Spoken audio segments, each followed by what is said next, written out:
Please like, comment, hate, share, and subscribe. Click the bell icon at the top of the page to get notified when I post a new video. Birth Certificate Explained. The Birth Certificate. February 13, 2019. Since the early 1960s, state governments, themselves specially created, juristic, corporate persons signified by all caps, have issued birth certificates to persons with legal fiction all caps names. This is not a lawful record of your physical birth, but rather the birth of the juristic, all caps name. It may appear to be your true name, but since no proper name is ever written in all caps, either lawfully or grammatically, it does not identify who you are. The birth certificate is the government's self-created document of title for its new property, i.e., the deed to the juristic name artificial person whose all caps name mirrors your true name. The birth certificate brings the new all caps name into colorable admiralty/maritime law, the same way a ship, and ship of state, is birthed.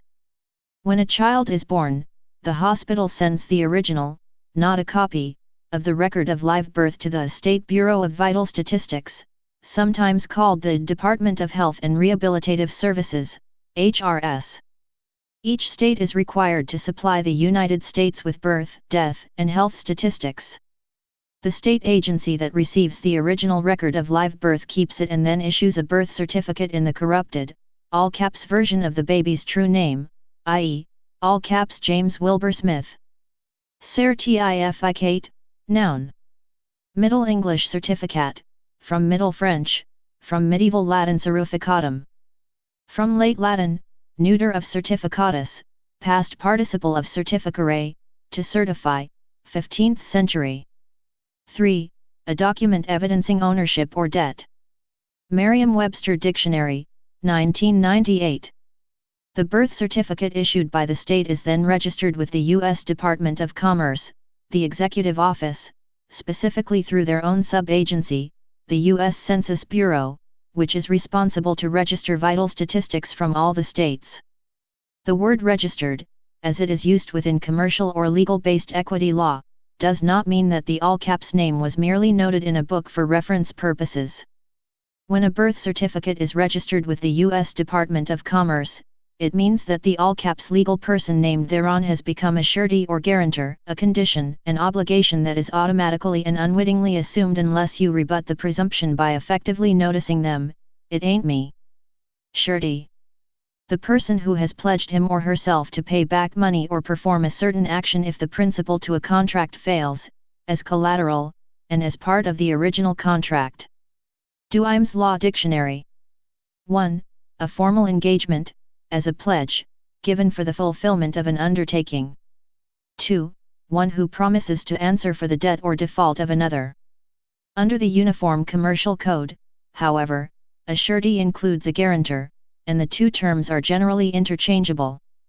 Merriam-Webster's Dictionary of Law, 1996. Guarantor. A person who pledges collateral for the contract of another, but separately, as part of an independently contract with the obligee of the original contract. Duimes Law Dictionary. It is not difficult to see that a state-created birth certificate, with an all-caps name is a document evidencing debt the moment it is issued. Once a state has registered a birth document with the U.S. Department of Commerce, the department notifies the Treasury Department, which takes out a loan from the Federal Reserve. The Treasury uses the loan to purchase a bond. The Fed holds a purchase money security interest in the bond, from the Department of Commerce, which invests the sale proceeds in the stock or bond market. The Treasury Department then issues Treasury securities in the form of Treasury bonds, notes, and bills, using the bonds as surety for the new securities. This cycle is based on the future tax revenues of the legal person whose name appears on the birth certificate. This also means that the bankrupt, corporate U.S., can guarantee to the purchasers of their securities the lifetime labor and tax revenues of every citizen of the United States/American with a birth certificate as collateral for payment. This device is initiated simply by converting the lawful, true name of the child into a legal, juristic name of a person. Debuk rei potis sinia pars prinia pium est, the principal part of everything is in the beginning. Well begun is half done. Legally, you are considered to be a slave or indentured servant to the various federal, state, and local governments via your state-issued and state-created birth certificate in the name of your all-caps person. Birth certificates are issued so that the issuer can claim exclusive title to the legal person created thereby.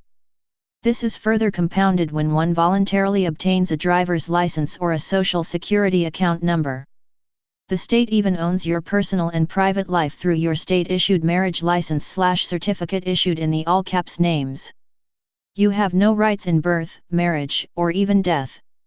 The state holds title to all legal persons the state creates via birth certificates until the rightful owner, i.e., you, reclaims/redeems it by becoming the holder in due course of the instrument.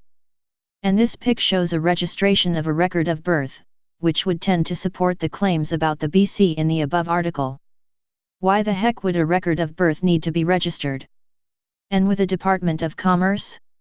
Record alone is all that's needed to prove that the birth happened, as long as it's certified, stamped and signed by a proper officer of a state.